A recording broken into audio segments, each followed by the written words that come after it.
Welcome back to Crime Documentary Files. Today we'll explore a case involving a Korean American in Maryland that occurred in 1999. In February 1999, Hae Lee, a student at Woodlawn High School in Maryland, disappeared. Shortly after, her body was found in a wooded area. She had been strangled to death. A prime suspect was quickly identified and sentenced to life in prison within a few years. However, 14 years later, a podcast raised the possibility that this person might have been wrongfully convicted. The podcast became immensely popular and drew widespread public attention across America, raising questions about whether this person was truly wrongfully convicted and deserved a retrial. Hae Lee was born in October 1980 in South Korea. When she was 12 in 1992, she immigrated to America with her mother and younger brother. For reasons unknown, her father remained in South Korea. Hae Lee's maternal grandparents lived in Woodlawn, Baltimore County, Maryland, and her family moved in with them. Hae Lee adapted well to life in America. She excelled academically and worked part-time as a teacher's assistant, arriving at school at 7:15 a.m. to help teachers grade tests and type documents. At Woodlawn High School, Hae Lee met a student named Adnan. Adnan was popular at school, played on the football team, and while not an exceptional student, was friendly with teachers and peers, known for his jokes and storytelling. Although Adnan was born in America, his parents were Muslim immigrants from Pakistan. When the school held its prom, Adnan invited Hae Lee as his date. That night, Hae Lee wore a blue dress with silver sandals, while Adnan wore a tuxedo. At the prom, they even held elections for prom prince and princess, and Adnan was chosen as prince. The atmosphere was magical as they danced and shared a dreamlike evening. After that day, they officially began dating.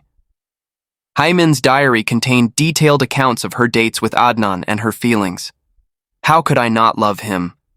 I'm so happy." Adnan was also very sweet, often visiting Hae Lee's classes and bringing her roses.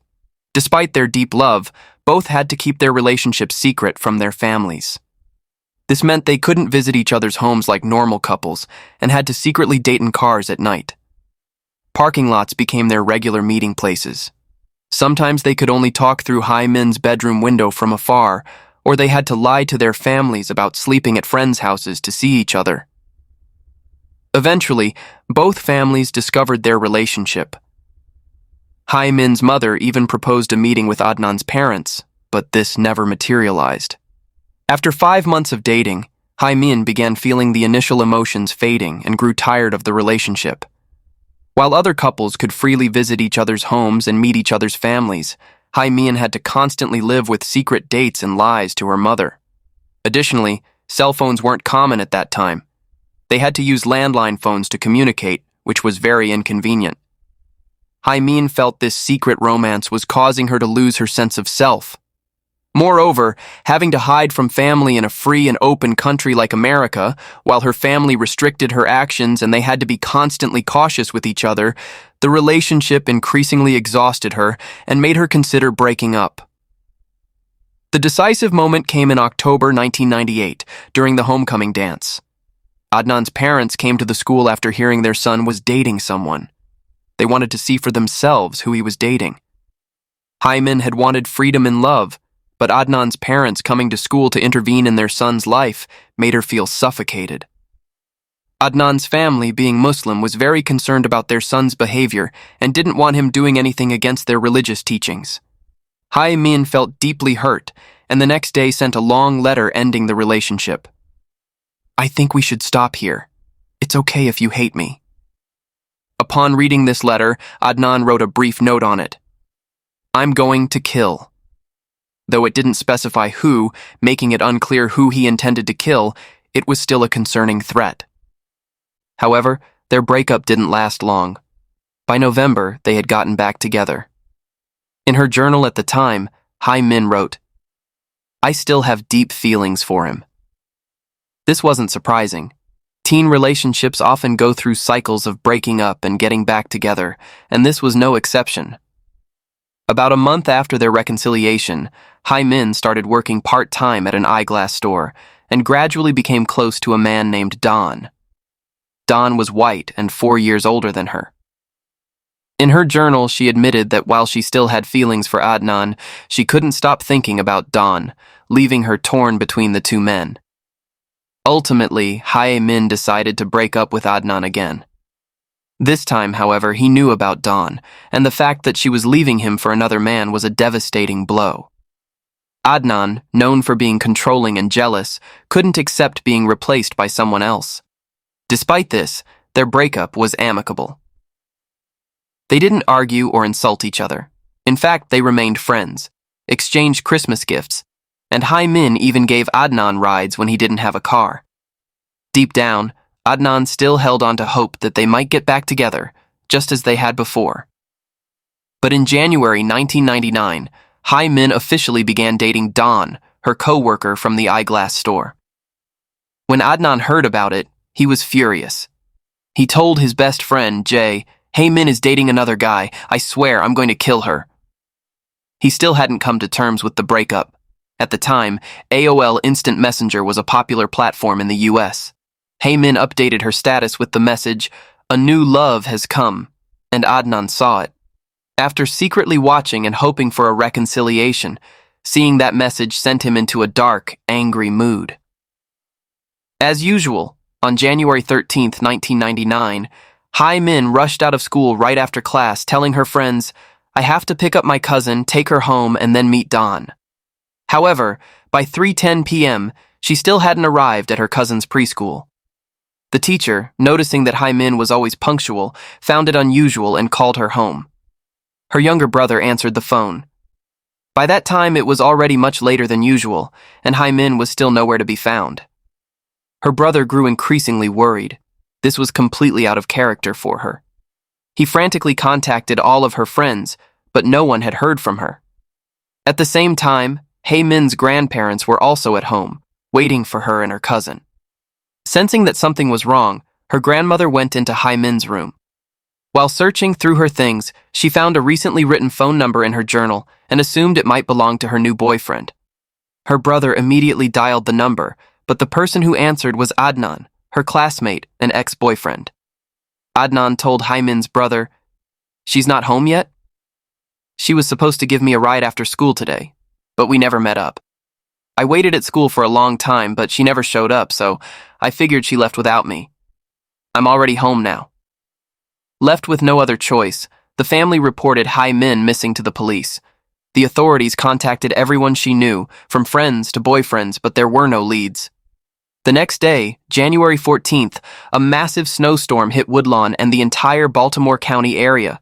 Roads became impassable, power lines went down, fallen trees blocked the streets, and schools were forced to close due to dangerous conditions. Because of this chaos, her classmates weren't fully aware that Hae Min had gone missing, and another day passed without any progress in finding her. The next day, January 15th, was Krista's birthday. Even though school was still closed due to the snowstorm, her birthday party went on as planned that evening. One by one, friends arrived at Krista's house. Everyone was there except for Hae Min. Adnan, her ex-boyfriend, and Jay, his friend, were also at the party. Krista, the birthday girl, found it strange that Hae Min hadn't shown up, especially since she had promised to be there. While the group had heard about Hae Min's disappearance, they didn't think much of it.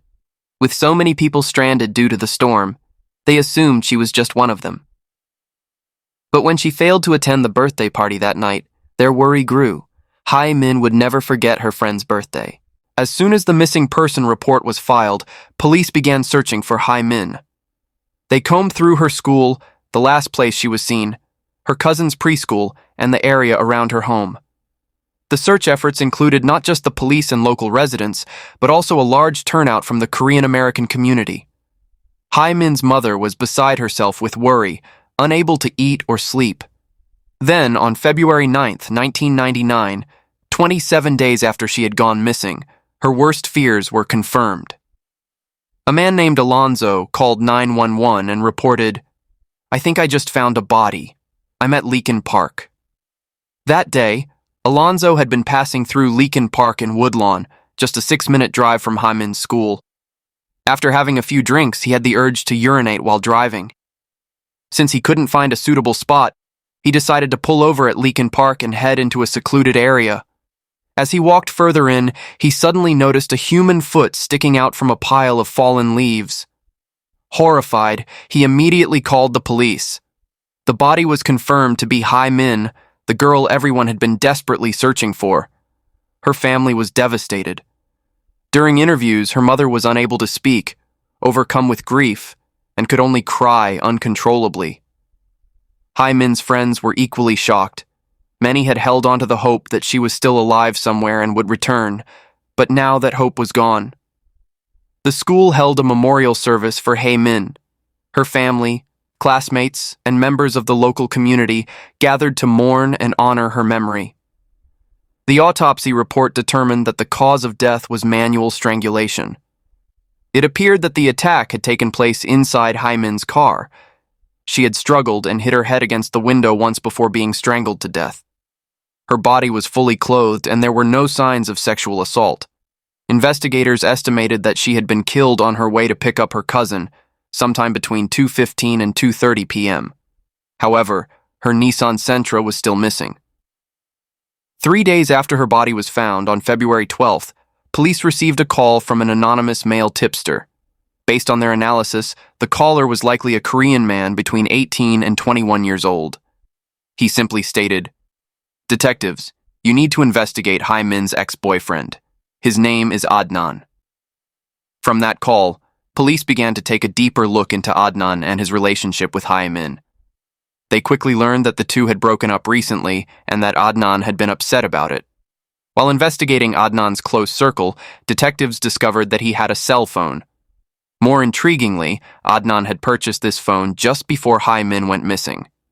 This raised red flags, and the police obtained a court order to access his call records. On February 28th, 1 month after the murder, police interviewed Jay, who was considered Adnan's closest friend.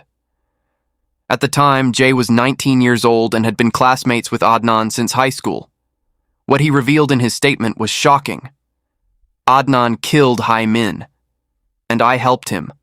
I helped bury her. His confession was recorded in detail.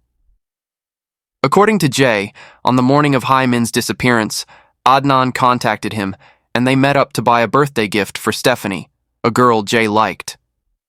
When they met, Jay noticed that Adnan was fuming about Hae Min. He was furious that she was dating someone else.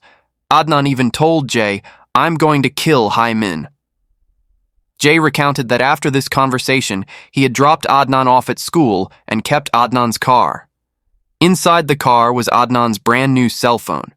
Normally, when someone gets a new phone, they don't want to let it out of their sight, let alone hand it over to someone else.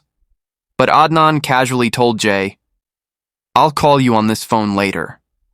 Jay and Adnan parted ways, and Jay stayed at a friend's house until around 3:30 p.m., when he received a call from Adnan asking him to meet at the Best Buy parking lot, a place where Hae Min and Adnan had frequently met when they were dating.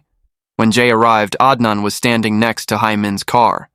Adnan then opened the trunk, revealing a horrifying sight: Hae Min's lifeless body, curled up inside. With a desperate tone, Adnan pleaded, "You have to help me. You're the only person I can turn to."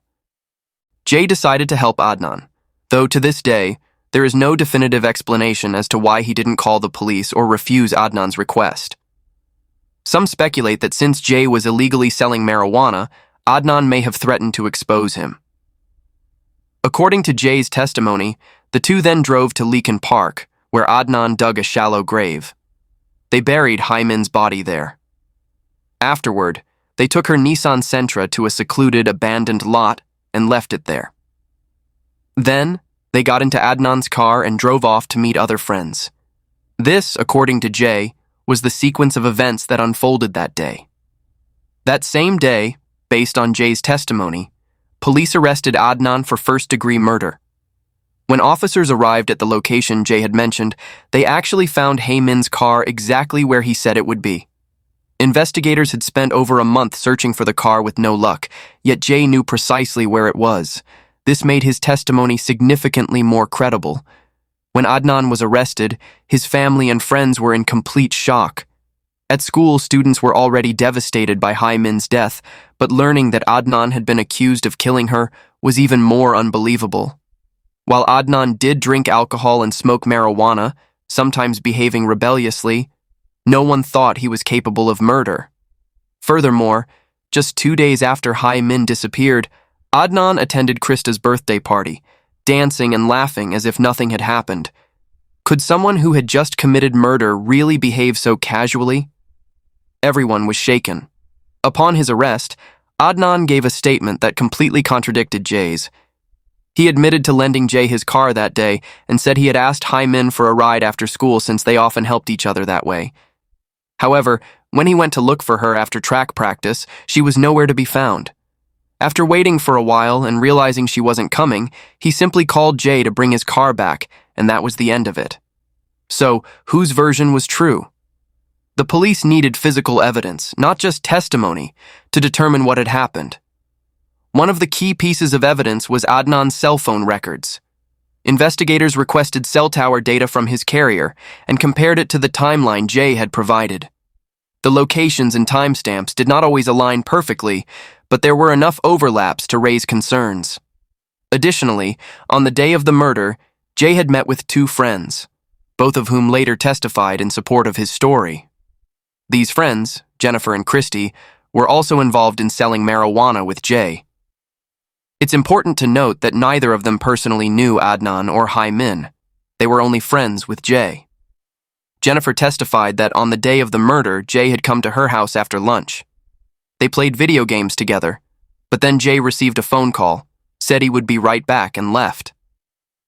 Jennifer waited, but Jay never returned. Even though he had said he'd be gone for just a moment, he was still missing by 8 p.m. That's when she received a call from Jay. "Jennifer, come pick me up.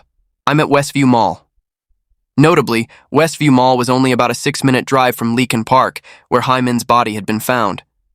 When Jennifer arrived at the parking lot, she saw both Jay and Adnan there. Jay got into Jennifer's car and said, "Jennifer, Adnan strangled Hae Min. We dug a hole and buried her, and I still have the shovel. We need to get rid of it."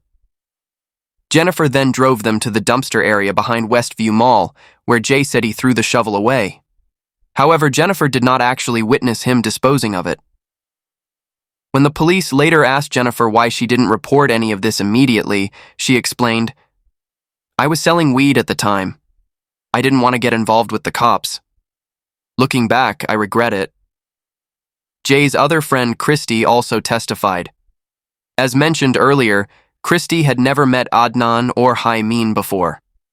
Around 6 p.m. on the day of the murder, Jay and Adnan unexpectedly showed up at her house. It was unclear why they were there, but what stood out to Christy was that this was her first time meeting Adnan.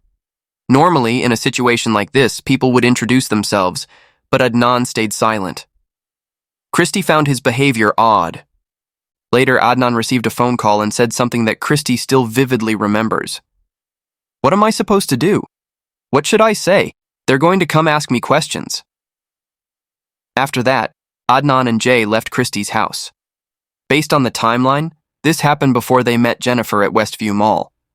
At this point, 3 separate witnesses, Jay, Jennifer, and Christy, had provided statements implicating Adnan, and their testimonies aligned with Adnan's cell phone records in terms of time and location.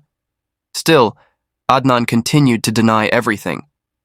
His attorney argued that the police may have coerced Jay into making up a story just to close the case quickly, that Adnan had nothing to do with the crime, and that the witnesses' statements had changed over time.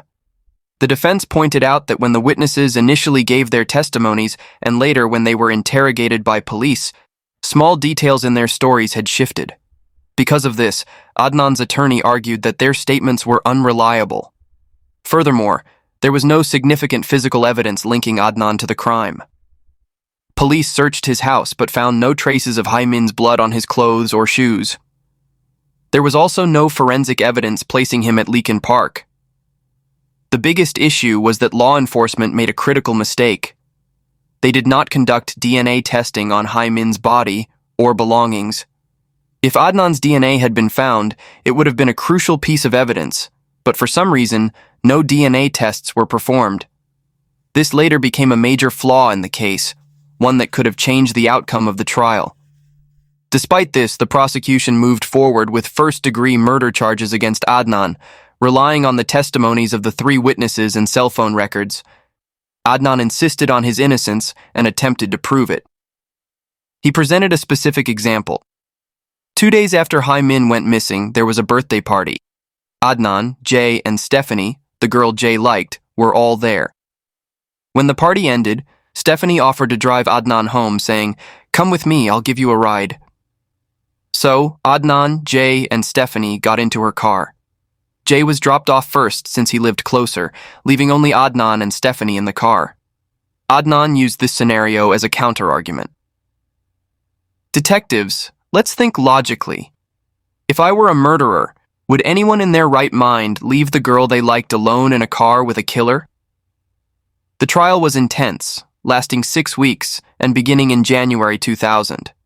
There had been a previous trial, but it was declared a mistrial midway. The reason? Adnan's lawyer and the judge had discussed details about Hae Min's car, details that the jury was not supposed to hear. The defense objected, leading to the first trial being thrown out and a second one starting from scratch. In this second trial, on February 25, 2000, the jury delivered a guilty verdict. Adnan was convicted of first-degree murder, kidnapping, and robbery. He was sentenced to life in prison plus 30 years. His family immediately fired his lawyer and hired a new one to file an appeal, but the appeal was denied. Jay, whose testimony was crucial in securing the conviction, also had to stand trial for his involvement. In court, he sincerely apologized to Hae Min, and the judge stated that his testimony had been key in ensuring a fair and just resolution. Jay was sentenced to 5 years in prison, with 2 years of probation. While Hae Min's family welcomed the verdict, Adnan's family believed their son had been wrongfully convicted and that the real killer was still out there. They pointed to 3 other potential suspects. The first suspect was Jay. His testimony was extremely detailed, particularly regarding the location of Hae Min's abandoned car. If he wasn't involved, how did he know where it was? Adnan's family argued that Jay might have been the actual perpetrator and later moved the car to frame Adnan. Additionally, Jay had a criminal record. Since the time of the case, he had been arrested over 20 times for various offenses, including second-degree assault, which included domestic violence, second-degree assault on a police officer, resisting arrest, possession of a loaded handgun, and theft. Given this background, Adnan's supporters found him suspicious. The second suspect was Mr. Alonso, the man who discovered Hae Min's body. During the autopsy, 2 large diamond-shaped indentations were found near Hae Min's collarbone. While the rest of her body had darkened due to decomposition, these areas remained lighter in color. Adnan's defense team suggested that these marks might have been caused by a concrete grinder, a tool used in construction work to smooth concrete surfaces after they set. Mr. Alonso had worked in concrete construction for years. However, later forensic analysis suggested the marks could have been from tire treads. Additionally, Leakin Park was dense and secluded, leading some to wonder how he had managed to stumble upon the body so deep into the woods. The third suspect was Don, Hae Min's other boyfriend, who worked at LensCrafters. Don had an alibi. He was reportedly at work at the time of the estimated murder. However, the store manager that day was Don's own mother, leading to speculation that his alibi could have been fabricated. It's worth noting that Adnan's family had gone to great lengths to overturn his conviction. They hired private investigators, lawyers, and experts to find any inconsistencies in the case. Through their efforts, they uncovered several critical flaws in the investigation. The biggest issue was the lack of DNA testing, as previously mentioned. A set of unidentified fingerprints was found on the rearview mirror of Hae Min's car. Since it was on the mirror, it could have belonged to the last person who drove the car, but police never determined whose prints they were. A key problem with Adnan's cell phone records: the police had received the records via fax from the phone company. On the cover page, there was a note stating, "Outgoing calls accurately reflect the cell tower location. However, incoming calls may not always be reliable for location tracking." The most critical evidence against Adnan was based on these call logs, specifically the incoming calls. If the location data for these calls was unreliable, it cast doubt on the prosecution's timeline. Despite their persistent efforts, Adnan's family was unable to overturn the verdict. Since he had already been convicted, reversing the decision was nearly impossible. By May 2010, 10 years had passed since Adnan's conviction, and his family was still fighting for an appeal. They had exhausted nearly every legal avenue in their attempt to overturn the case. Around this time, they brought forward a new claim. During the original trial, Adnan's lawyer had overlooked a key witness. At the time when Hae Min was believed to still be alive, Adnan was reportedly talking to a female student in the school library. This student, named Asia, was also a student at Woodlawn High School and a close friend of Hae Min. However, she was not particularly close to Adnan. When Hae Min was murdered and Adnan was arrested, Asia suddenly recalled the last time she had seen him on January 13th. She remembered this because students at the time carried an agenda book, a planner where they wrote down schedules and school events. This planner mentioned that school was closed for 2 days following Hae Min's disappearance. Seeing this note triggered her memory. That's right, I saw Adnan on the day before school closed, which was the day Hae Min went missing. This detail was significant because Asia claimed she saw Adnan in the library at around 2:15 p.m., right after school ended, the same time frame that authorities estimated Hae Min was murdered. This could have been a crucial alibi for Adnan. During the investigation, Asia thought, if Adnan is truly innocent, maybe what I remember and my testimony can help him. She then reached out to Adnan's family and wrote him a letter while he was in jail. This was before his trial. In the letter, she wrote, Adnan, I remember this incident. If you need help, I can meet with your lawyer, and I hope you can look me in the eyes and tell me the truth. However, Adnan's lawyer at the time did not seem to take much interest in this information. After Adnan was convicted while searching for grounds for an appeal, his defense team suddenly remembered, wait, we received a letter from Asia back then. Adnan's new attorney then filed for a retrial on the grounds that he had an alibi. However, an unusual question arose. Why was such an important alibi not presented earlier? Even if Adnan's original lawyer had made a mistake, when police first interrogated Adnan and asked, what did you do that day? Tell us everything. He mentioned attending school and track practice but never brought up seeing Asia. Regardless, the retrial request was filed, but Asia felt pressured about testifying. Given the high-profile nature of the hearing, she found it overwhelming and ultimately did not take the stand. In January 2014, the court rejected Adnan's appeal.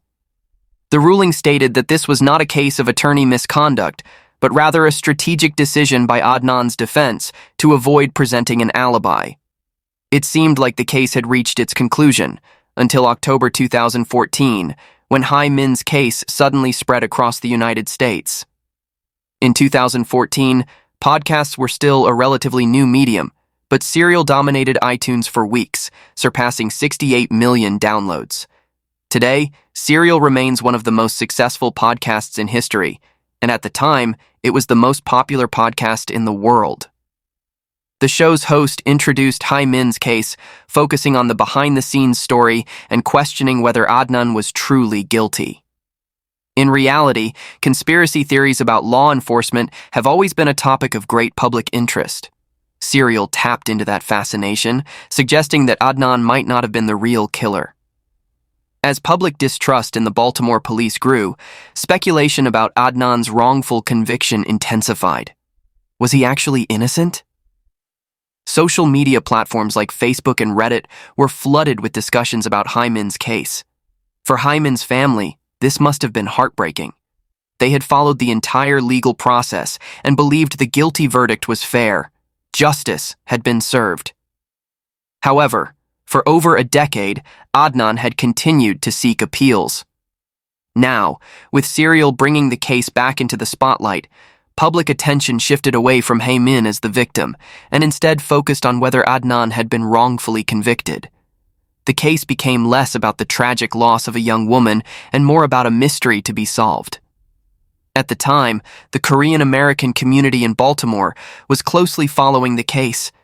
Whenever Adnan had a major court hearing, Korean Americans would take buses to the courthouse to demand a fair trial. Many of these individuals had been actively fighting against discrimination and inequality that the Korean community had faced, standing together to protect justice. When Hae Min's case first happened, the Korean community was devastated and supported her grieving family. When Adnan was convicted, they welcomed the verdict, but as Adnan continued appealing and Serial raised doubts about his guilt, they wondered how much longer the victim's family would have to endure this pain. In 2015, Adnan once again filed for a retrial, this time following the release of the Serial podcast, which had brought him significant public attention. The judge agreed to hold a hearing, initially scheduled for 2 days but extended to 5, indicating the need for extensive discussion and verification. This time, Asia, the woman who had claimed to be with Adnan in the library at the time Hae Min was believed to have been murdered, testified in court for the first time. On June 30th, 2016, Judge Welch overturned Adnan's conviction, stating that his previous attorney may not have provided him with adequate defense. This was a monumental victory for Adnan. After 17 years, his conviction had been vacated. However, this did not mean he was immediately released. The prosecution appealed. In March 2018, the case was taken to the Maryland Court of Special Appeals. Once again, Asia remained a key witness, and the court ruled in favor of Adnan, agreeing that his previous legal representation had failed to properly defend him. The prosecution then appealed to the Maryland Supreme Court. But in a surprising turn, the Supreme Court sided with the prosecution. They ruled that even if Asia had testified in the original trial, the outcome would not have changed. Adnan's original life sentence was deemed a fair conviction. There would be no new trial. Adnan's family had to start over. During the case investigation, several major police errors came to light. The biggest mistake? They had never conducted DNA testing. No DNA analysis had been done on Hae Min's belongings, car, clothing, or even her body. Most notably, Hae Min's fingernails were broken. If she had fought off her killer, the perpetrator's DNA could have been there, but it was never tested. In March 2022, Adnan's lawyer requested a new DNA analysis. Since Hae Min's evidence was still preserved, they suggested retesting it using modern forensic technology. 6 months later, in September 2022, a shocking revelation was announced. The prosecution voluntarily asked the court to overturn Adnan's conviction. Baltimore County State's attorney held a press conference stating, DNA testing on Hae Min's shoes found 4 different people's DNA, but none of it belonged to Adnan. Furthermore, our office violated the Brady disclosure rule. The Brady disclosure rule requires prosecutors to disclose all evidence and witnesses to the defense. This law prevents police from hiding evidence that might favor the defendant, ensuring full transparency in investigations. Prosecutors admitted they had not complied. The missing evidence that police had never revealed about Adnan's case was this. There were 2 other potential suspects. One of them had previously threatened to kill Hae Min and had a strong motive.